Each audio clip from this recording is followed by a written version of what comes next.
Okay, hello, welcome back to my channel. Today we have the fourth installment of the Ranking All of My Palettes series. Very exciting. It's been quite a joyful experience, if you will, to do this and go through the process of filming this and making this. It's a lot of work, but it's fun. It's super fun. So basically, if this is your first video, well, hello, welcome. I'll invite you to go check out number 1. I will leave a link. I'll probably have made a playlist by now, I hope, in the cards. And I will link it down below as well.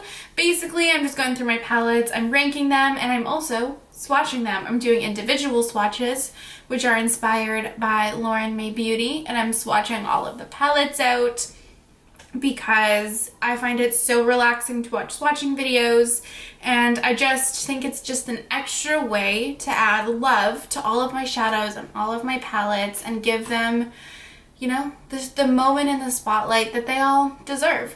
So, and I just do want to say again right at the top, I think I've forgotten in the past couple of videos to mention it in my actual video, but the concept, the style of ranking video that is so popular, I'm almost 100% positive was started by Kelsee Brianna J. So I will link her channel down below as well. Definitely go check Lauren and Kelsee out. They are great. So let's just get talking about some of these palettes. So number 80, the last of my Makeup Revolution palettes, is the Makeup Revolution NEWTRALS 3. It outcompeted all of its brethren. It's the reigning champion of Makeup Revolution, my collection. I just love these tones. They're toasty, they're warm, they're delicious. I don't hate the way that these perform. I don't hate Makeup Revolution shadows. I like all the metallics. I really like this palette a lot. It's not higher than this because Makeup Revolution doesn't have my favorite eyeshadow formula, but it is really great for an affordable palette.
Then I have the e.l.f. coming in at number 79, the e.l.f.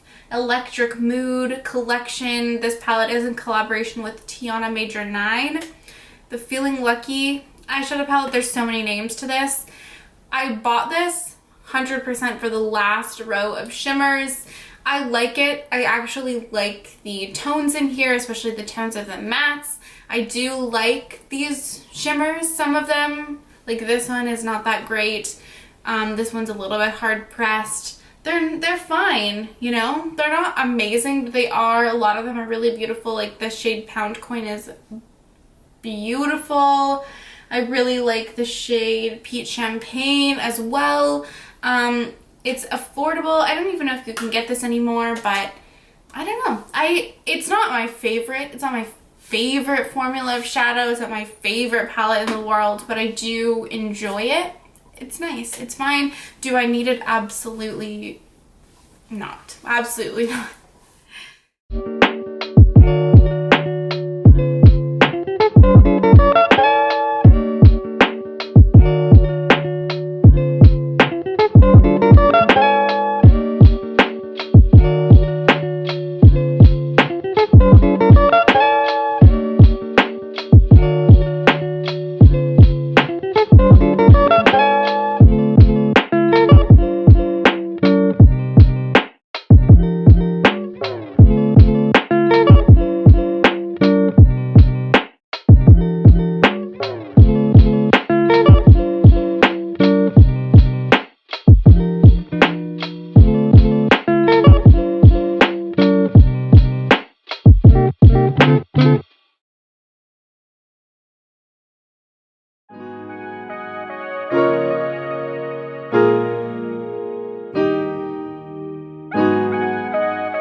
Number 78 is an older palette that has snuck its way, it's wriggled its way up to this relatively high for how old it is position.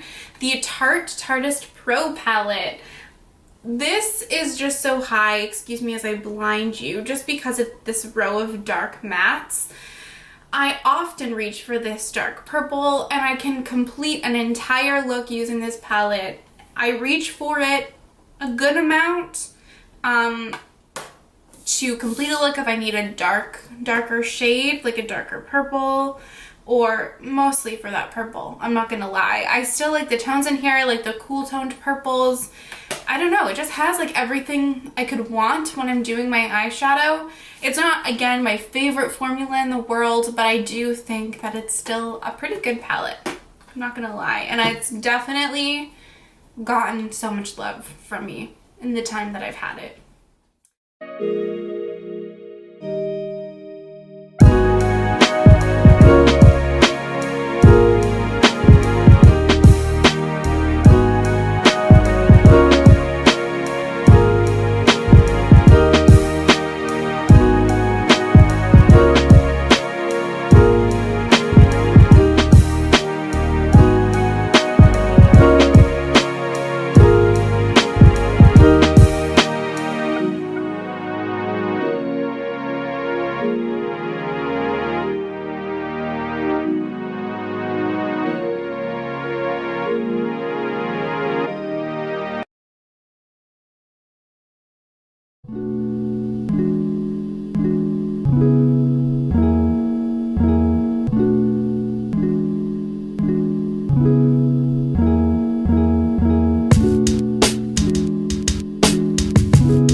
Number 77 is the Urban Decay Born to Run palette. I still really love this packaging. I think this is a really good palette. This shadow, the shade Weekender, is the only palette, I think the only shade in my entire collection of shadows that I've hit pan on.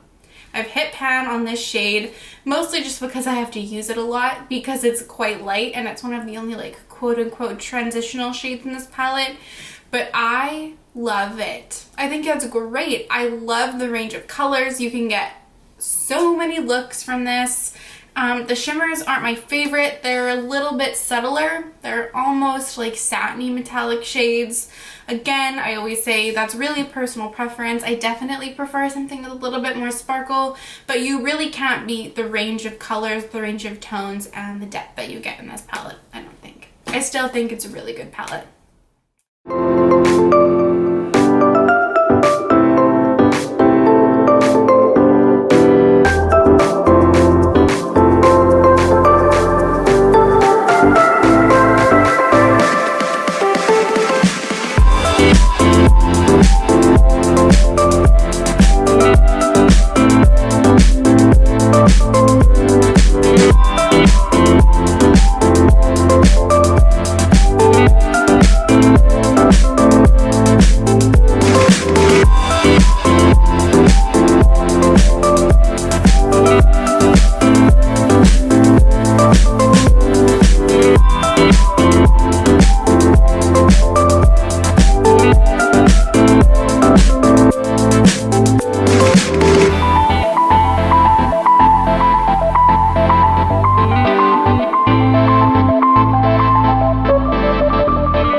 surprised. Why did I rank this one above these?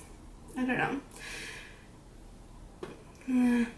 These next palettes I've ranked above this one just because I like the curation of the colors a little bit more, which is a little bit funny, but these...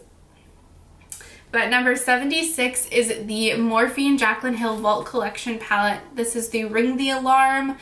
These palettes really have a hold on me. I really like the color stories of them, I'm not gonna lie. Again, like, they're not bad. They're not bad shadows. They're not amazing shadows, but they're fine. I think this is a great warm neutral palette. I don't know. It's not one that's like really blows me out of the water, but I do enjoy using them.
Another Jaclyn Hill Vault Collection, Morphe Jaclyn Hill Vault Collection. This is the Bling Boss palette. Again, really like this. I like the color story. I like the depth. Not my favorite formula, I'll reiterate, but still a palette that I enjoy.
Morphe and Jaclyn Hill Vault Collection Armed and Gorgeous palette. This is the top because this is my favorite color story of them all. This shade Coin, so pretty. It's really, really beautiful. So all of the Morphe and Jaclyn Hill Vault Collection palettes have been ranked.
Number 73 is the ColourPop Main Squeeze palette. I actually really do enjoy this palette. I like the tones in here. This shade Juicy Fruit is such a beautiful duochrome. I like the shade Red Bottoms. I like that it's a little deeper and brings depth to these palettes. I don't love the shade Home Slice. It's like kind of a satiny. It is basically a satin, so it's not my favorite. I think now as with a lot of people, I'm kind of leaning away from just monochromatic palettes. Like when I look at this now, this is just like a lot of red to me, which don't get me wrong, I love red eyeshadow and I love like monochromatic red looks, but there's just something about like this palette that isn't as inspiring to me anymore, but I still do really like this palette. Like truly, we've kind of gotten to the point where like I like all of these palettes. Like we've gotten through all of the ones that I'm really just like meh about. Now it really comes down to like color stories and specific shades that I feel like are missing or whatever, you know?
Number 72 is the ABH Riviera palette.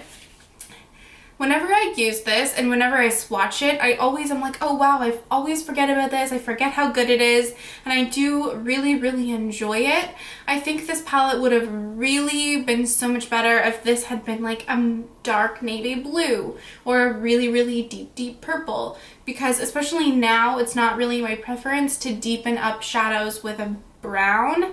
And I'm not gonna lie, I actually think that this really brings down this palette for me in terms of ranking just because of that. But overall, I actually really do enjoy this. ABH is not a brand that I really buy from anymore. I mean, I think that rings true for a lot of people, but I remember when this came out and I was so excited that ABH was doing color, and for me at the time this was actually a really colorful palette, and I still do enjoy it. I don't use it a ton anymore though.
And then 71 is the Beauty Bay Utopia palette. Now, I actually thought initially that this was going to rank a little bit higher, but it's just not a standalone palette for me. A lot of these shades are light. Like, I pretty much always bring in something darker to use with this, and obviously, well, maybe not obviously, but I always bring some type of sparkly shimmer in to use with this. I do really love the way these shadows perform. There's something really inspiring to me about this color story. I really, really like it, but it's more of a companion palette for me in a lot of ways in terms of depth and shade selection and things like that. So I can't really rank it higher, but I still do really, really enjoy this palette.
Alright, I always feel like I am so quick on these talking parts, but the swatching and stuff definitely makes these videos a little bit longer.